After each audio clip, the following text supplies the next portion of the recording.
Hi, and it's time for another music review. This time round I'm going to look at a 1989 album by Nils Lofgren, simply titled Nils, Nils.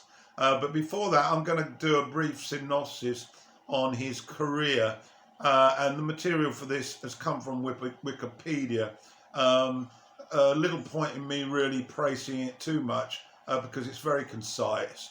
Nils was born in Chicago in 1951 to an Italian mother and a Swedish father. And when he was a young child, the family moved to Washington, D.C. His first instrument was the classical accordion, which he started playing and learning from at the age of 5. And he studied it for almost 10 years after studying classical music and jazz. Throughout his youth, this was the instrument of choice. However, he switched his emphasis from 15 towards rock music, and then changed his desire by starting to play piano and the guitar. Lofgren had been a competitive gymnast in high school, a skill that he used on stage later in his performing career and reflected in the name of his 1985 album, Flip. He actually used the trampoline on stage, would you believe it? By 1968, Lofgren had formed the band Grin with bassist George Darley, later replaced by Bob Gordon, drummer Bob Berberich, and they were former players in the band The Hangmen. The group played at numerous venues throughout Washington, D.C. area. But during this time, Lofgren met Neil Young. Young was performing at the Georgetown club, the Cellar Door, and they began a long association. Young invited Lofgren to come to California, and the Grin trio of Lofgren, Daly and Berberich drove out west and lived for some months at Neil Young's rented home in Laurel Canyon.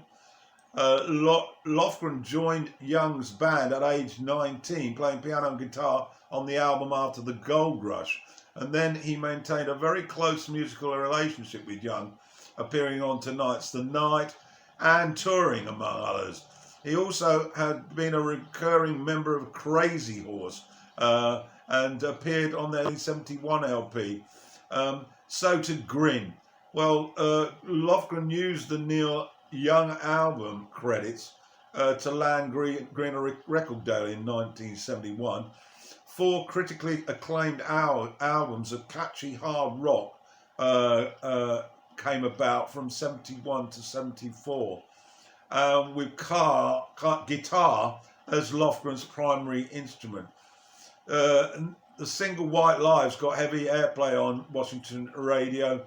Lofgren wrote the majority of the group's songs, and he often shared vocal duties with other members of the band, particularly drummer Bob Berberich. After the second album, he added his brother Tom Lofgren as a rhythm guitarist. And then in 1974, he disbanded Grin and went solo.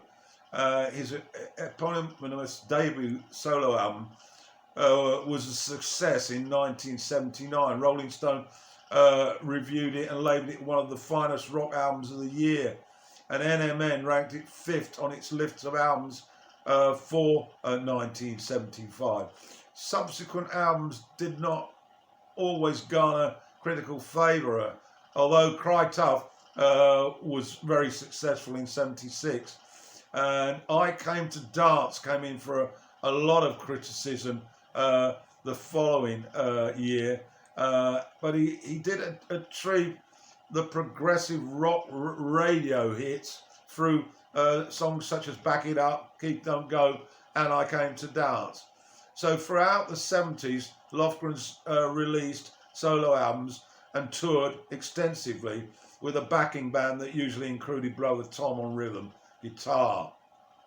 Lofgren, as I said, in concerts often displayed theatrics such as playing guitar while doing flips on the trampoline. So that's the early part of Lofgren's career. I will just finally point out, of course, that in 1984 he wrapped up his this part of his career by becoming a full-time member of the E Street band, working for Bruce Springsteen, and he's been a member of that ever since. So with mainstream success continuing to elude Lofgren, we come up to this album and the 1979 album, and he brought in AMN, the record company, brought in Bob Ezrin to oversee Nils. Ezrin had considerable success with Alice Cooper, Pink Floyd, Lou Reed, and Kiss. And Lofgren relates that the label said they wanted to bring in co-writers. He said he didn't really do that, but he was persuaded when they suggested, Ezrin that is, that what about Lou Reed? And he said, well, yeah, that's okay. That will be cool. So there are new Lou Reed's songs on this album. He did contribute after meeting him at a Greenwich Village apartment football game, and the friendship was struck up, and you can see it on this album. They collaborated across the album, and Ezrin also brought in contributions from Dick Wagner, who also worked with Reed, Kiss, and Cooper. So to Nils then, the 1979 album, and I'm going to now go through my track by track appreciation of the album. Brief comments, it has to be said, because I'm trying to keep a tight rein on the length of these videos. First track, No Mercy, very much a punchy rocker with a typical guitar solo, very adept though, and you can see why the E Street Band was going to be a target for him once Springsteen gave him the nod. It's a pleasant opening cut, and there's also crowd noises from the Madison Square Garden on it to create that atmosphere. First up, No Mercy. I like this particular lyric. It's about a boxing match, but it's certainly worth reading the lyric about the viciousness, really, of going for the win, smelling blood. Just a little bit of an extract from it. Out for the first, the atmosphere is heavy. World title lays on the line. Strong and proud, he is much older. I am the faster, and I am in my prime. Third round late, he starts to tire. Open cut over his left eye, smelling blood. Attack is relentless. In the back seats, I see his girl cry. To the second track, I'll Cry Tomorrow. Ezrin, producer of The Wall, certainly significant on this. It's written by Lou Reed and Dick Wagner. There's a really stompy bass intro with a skippy melody. A very smooth sound with some very nice backing vocals. Track 3, one of my personal favourites, is Baltimore. There's a terrific organ solo by Doug Riley on this. It's also a track written by Randy Newman. Catchy chorus that will get you into your head. It's got a Latino feel through the percussion, roaring guitar licks, and has a Santana-ish ballady style. And it's a really underrated effort, I think, as is Nils Lofgren. Smoochy keyboard solos are the highlight. Lyrics to Baltimore then. This is a tale of a city in decay. The images are quite graphic, and it's about the desire to get the hell out of town. Here's an extract. Beat up little seagull on the marble stair, trying to find the ocean, looking everywhere. Hard times in the city and a hard time by the sea.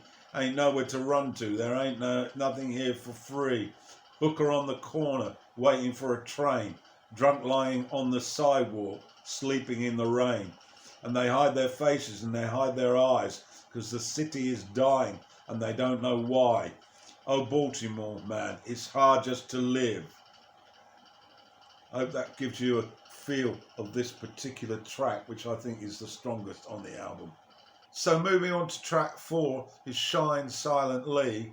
There's some orchestration by Al McMillan on this, and it's a nice wedge of harmonies and lots of oohs and ahs, and it's a much deeper sound. A slow pop ballad for sure, but very comfy and very nice harmonies. Track 5, Steal Away.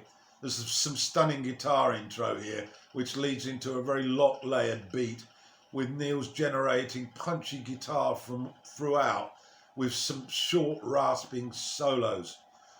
Track 6 is Cool School. A funky rhythm shines through as the female backing vocals get an outing.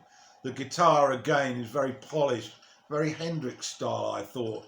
I never really realised how good this guy was at the time, although I do now, of course. So, lyrics to Cool School caught my eye as well. It's a tongue-in-cheek observation on a particular school that's very cool. Here's an extract. We ain't got no damn rules now. We ain't got no uptight fools at Cool School. Come on along, can I take you to the school now? You can smoke and drink all day. If you want to hang with the boys in the gym all day, if you want to, you can put your hands up little girls' sweaters all day long if you want to. You know there's definitely no drags and it's all play. Yeah. Next up is A Fool Like Me, a very catchy song again, co-written by Lou Reed. There's again some crowd sound noises mixed in with the sax intro. And the midsection bits are very nice, R&B influences for sure, and that striking sax with female backing vocals sort of as a highlight here, intertwined as we head for the outro. And next up is number 8, track 8, I Found Her, a more layered back approach here with some nice spiraling guitar. Nils Lofgren vocals I find are very genteel and sweet. And on to track 9 now, You're So Easy. A thumping bass launches this standard rock number. There's a nice hook on the chorus. The vocals are very pleasing to the ears. The backing vocals measured. And there's a neat solo that's very quick in patches, dueling in places. And there's congas added for a touch of Latino variety as Nils picks his way towards the final run to the outro, whipping up the solo. So that absolutely first class I find this album, and that's a very, very brief look at the tracks.